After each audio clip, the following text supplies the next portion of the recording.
O sa mga nagtatanong ha, bakit tumataba ang tinatanim kong gulay? Una-una dyan, ito yung tubig na ginagamit ko sa pandilig. Ito yung tubig na nilagay ko sa buti ng galon. Pinaabot ko siya ng 1 buwan para magkaroon siya ng lumot. Yan oh.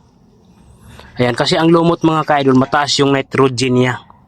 Kapag di ito yung ginagamit mong pandilig, kumbaga yung pananim mo ay sobrang taba. Green na green yung dahon niya. Yan o, papakita ko sa inyo bakit nag-green yung dahon ng aking pananim. Kasi ito nga ginagamit kong pandilig. Tubig lang to mga ka-idol. Tapos ini-stack ko siya ng 1 buwan. Yan o, pakita ko sa iyo ha. O. Yan. Sobrang green yung ano ko, alugbati. Yan, alugbati yan. Pero ang ginagamit ko dito ay buto. Yan. O. Sobrang taba yan mga ka-idol. Yan o, napapansin mo dito, sobrang taba niya o. Yan o. O kahit kukuha ka ng 5 dahon dito, panghalo ng isda, pwedeng-pwede na. Ito kulay green, ito naman kulay pula. Ito kahapon, nag-harvest kami kahapon o kasi mahaba na siya hanggang dito na o. Hinarbisan ko para magkaroon ulit ito ng sanga. Yan, hinarbisan ko yan para magkaroon ng sanga. Okay mga kailo, so konti lang yung kinuha ko dito. Tama-tama lang na maubos yan ng halutuan. Yan, nakikita nyo yan mga kaidol. Kasi nga, yun ang ginagamit kong tubig na pandilig. Ito yun. Ito. 2 linggo pa lang to. Ito, 1 buwan na to. Oh. Ayan. Ayan na mga ka-idol. Dahil sa lugar namin ay laging umuulan, ito, nag-ipon ako ng tubig. Baka mamayang hapon o mamayang gabi ay umuulan ulit. Sigurado ako dito ay mapupuno na naman. Ngayon, pag napuno yan mga ka-idol, yung iba ay ilalagay ko doon sa plastic galon.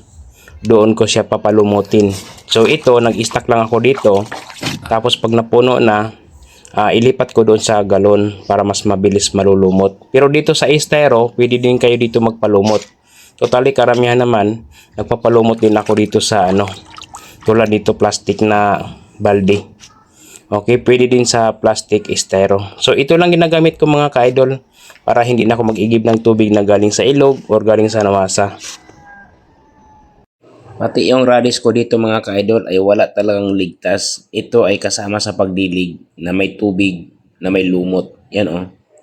So ang kagandahan dito mga ka-idol, hindi na ako nag-apply ng fertilizer. Ang kagandahan sa radish ko ay meron na itong laman. Yan o, mabilis lang siya nagkaroon ng laman. Sa loob ng 25 days, meron na siyang laman mga ka-idol.